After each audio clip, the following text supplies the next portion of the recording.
Estimados videodentes que nos han seguido hasta aquí, entramos ahora en el último punto que habíamos señalado al comienzo de esta videoconferencia con el número 5.1 titulado Los afronegros brasileños en África, una etnia bicultural binacional. Veamos algunos detalles de la vida de los afronegros brasileños en África, tal como lo describe el famoso historiador africano Joseph K. Serbo, autor de la famosa obra realizada por la UNESCO, la dirigió Historia del África Negra. Nos referimos a Joseph K. Serbo.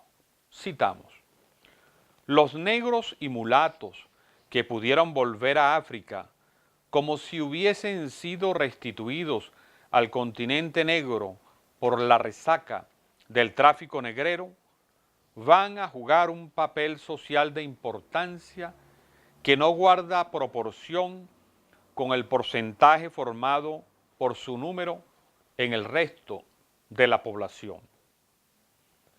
Pero fue sobre todo en la costa de Benín, en Angola, en Dahomey, Togo y Nigeria, donde se concentró el mayor número de esclavos que volvieron al África.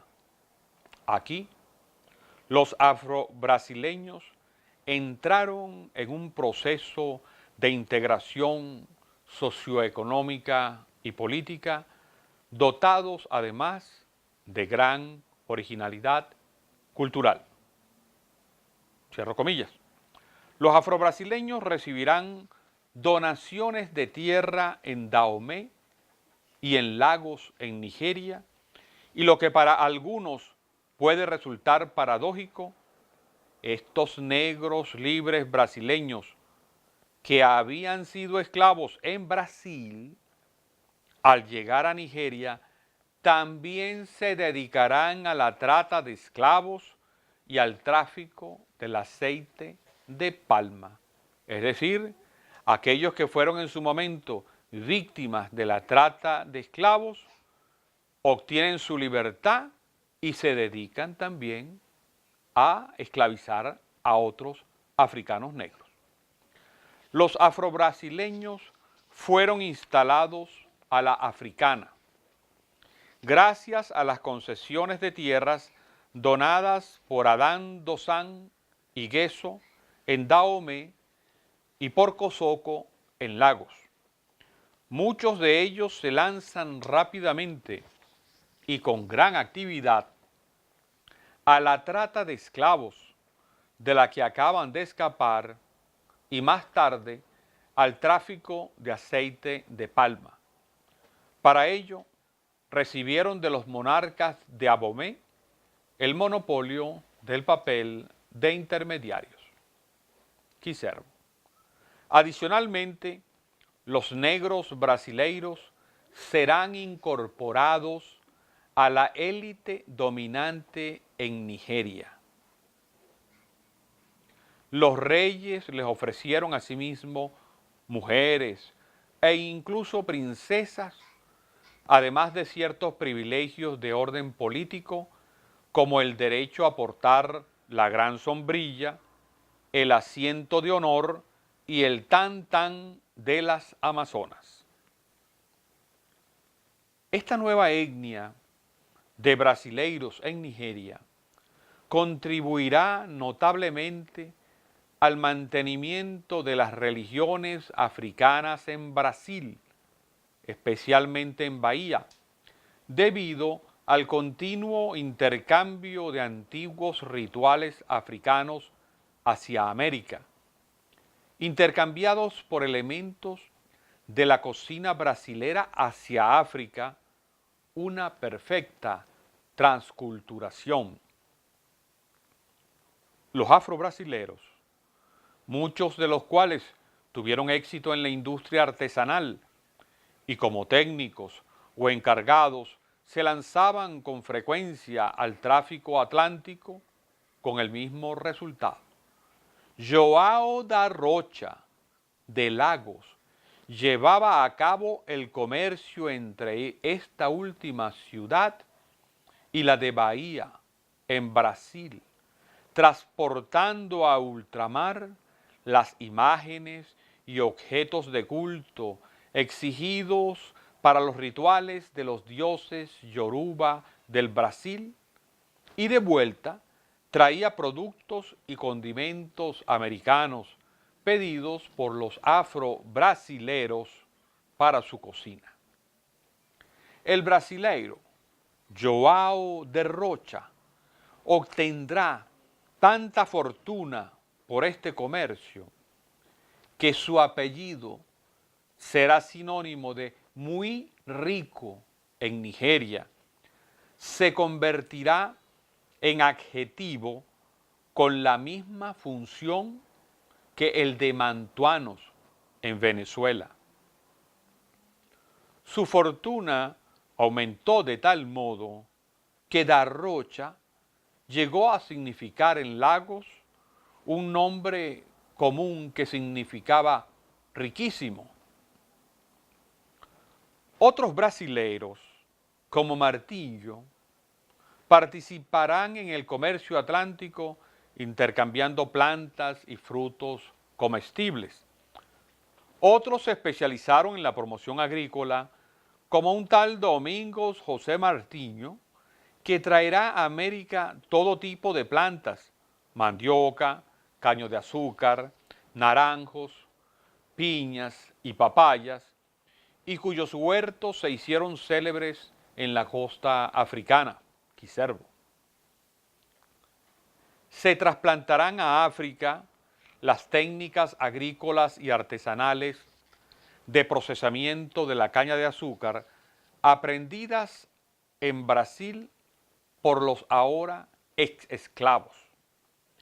Durante su célebre viaje por el África sudánica central, Barr afirma haber visto junto a Sokoto una pequeña plantación de caña de azúcar a la que se hallaba adosada una refinería rudimentaria bajo la dirección de un fula que había sido esclavo en Brasil durante 25 años, Quiservo.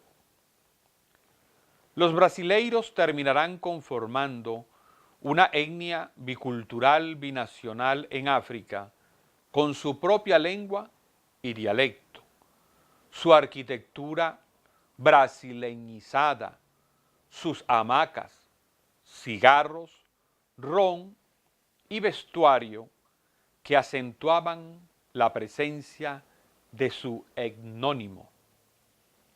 Estas ventajas no impidieron, sin embargo, que los afrobrasileños se integraran estrechamente en las estructuras de los países costeros.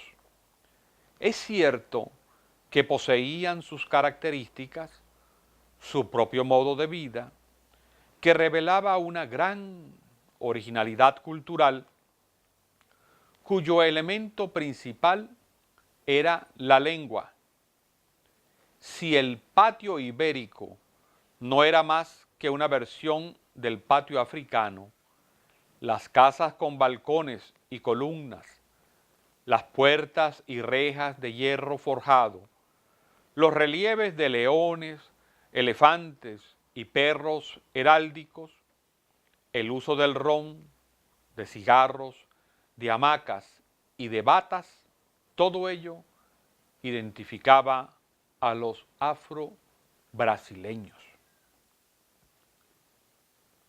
La nueva etnia bicultural binacional de los brasileiros africanos creó réplicas de la ciudad de Bahía en África, y el mimetismo cultural de sus parientes y su clientela transformó rápidamente algunos barrios de la ciudad de Lagos o de Huida en réplicas africanas de Bahía. En el ámbito religioso, la nueva etnia bicultural, binacional, brasileiros, africanos, demostró una gran tolerancia y convivencia civilizada entre todas las religiones, tanto las originales del continente africano, candomblé, como las salvacionistas, universalistas, cristianas e islámicas. Añadamos que la originalidad cultural, caracterizada por la práctica de la religión católica, no impedía la tolerancia ni el sincretismo. Los afrobrasileños estaban lejos de ser prosélitos del cristianismo o del islam. En una misma familia confraternizaban musulmanes y cristianos, y cuando se salía de la mezquita, se iba a esperar a los parientes en la puerta de la iglesia. La procesión cristiana del Año Nuevo coincidía con la fiesta religiosa de los paganos de Ajarra. En tal ocasión, los habitantes de Porto Novo podían contemplar toda una teoría de vivos colores que comenzaba con las hijas de María y las mujeres de la cofradía de Nuestra Señora de los Placeres, para terminar con los moravitos que desgranaban sus rosarios y con las máscaras hirsutas de los brujos, sin olvidar los pequeños bufones afrobrasileños que rivalizaban en payasadas con los demás, vestidos todos con sus ropas de un gusto deliberadamente dudoso, o se desgañitaban con las canciones o los refranes profanos de moda. Pero aún con la profunda inserción de los brasileiros africanos en la sociedad africana, su poder político estaba condicionado a la debida obediencia de los reyes africanos. Fue muy célebre el enfrentamiento del rey Adandozan contra el brasilero africano F.F. de Souza, de quien era acreedor. F.F. de Souza, que obtuvo el título de Chacha o Sacha, había llegado pobre a África, pero se había convertido en acreedor del rey Adandozan. Un día fue arrestado por este último, encarcelado y metido en una tiña de añil durante medio día, quizá para hacerle recuperar algo del color local. Y luego el de su sucesor, el rey Gesso, contra el mismo F.F. de Souza, como una manera práctica de realizar confiscación y expropiación de bienes económicos por parte del poder político, sin más motivo que el deseo de la autoridad dominante. Ligado a Gesso, sucesor de Adandozan, por un pacto de sangre, poseía en Guida una autoridad mayor que la del ministro residente del rey.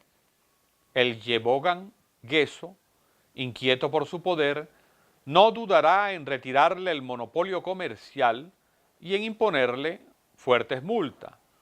J.F. de Souza, el quinto Chacha, que más adelante intentará hacer caer a Dahomey bajo el protectorado portugués, verá cómo sus bienes son confiscados y el techo de su casa destruido, en tanto que él era encarcelado.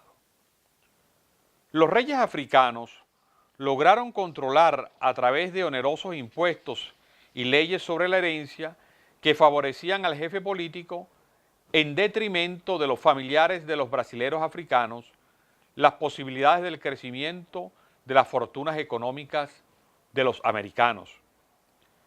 A pesar del cambio de potencias coloniales, del surgimiento de nuevas hegemonías como la francesa e inglesa a costa de Portugal, ya los brasileros africanos estaban tan consolidados que pudieron seguir existiendo hasta el día de hoy. La magistral descripción realizada por Quiservo nos muestra, sin lugar a dudas, todo un universo de acontecimientos productos del contacto entre Brasil y diversas sociedades africanas. Se realizó sin duda una transculturación de elementos americanos al África y se intensificó el proceso inverso al continuar la relación África-Brasil a través del comercio. Esta última relación permitió que las culturas afronegras en el Brasil mantuvieran vinculación con las fuentes nutricias de las culturas madres africanas que explicarán en parte la perenne vitalidad de lo afro en tierras brasileiras, al contrario de otros países como Guayana o Venezuela, que vieron interrumpido en el siglo XIX el intercambio con el continente negro.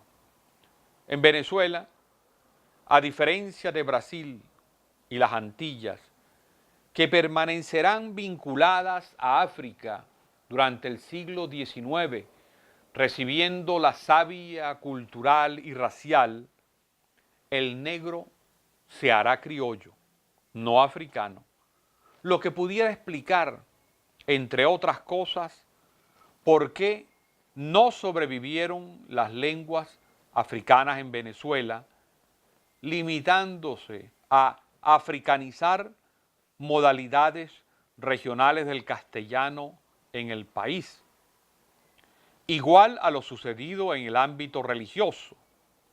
En Venezuela no existirán religiones africanas tradicionales, sino que elementos cultuales y culturales de las mismas serán incorporadas como cristianismo católico negro, especialmente en las fiestas, en el culto a los difuntos y en las costumbres de enterramiento.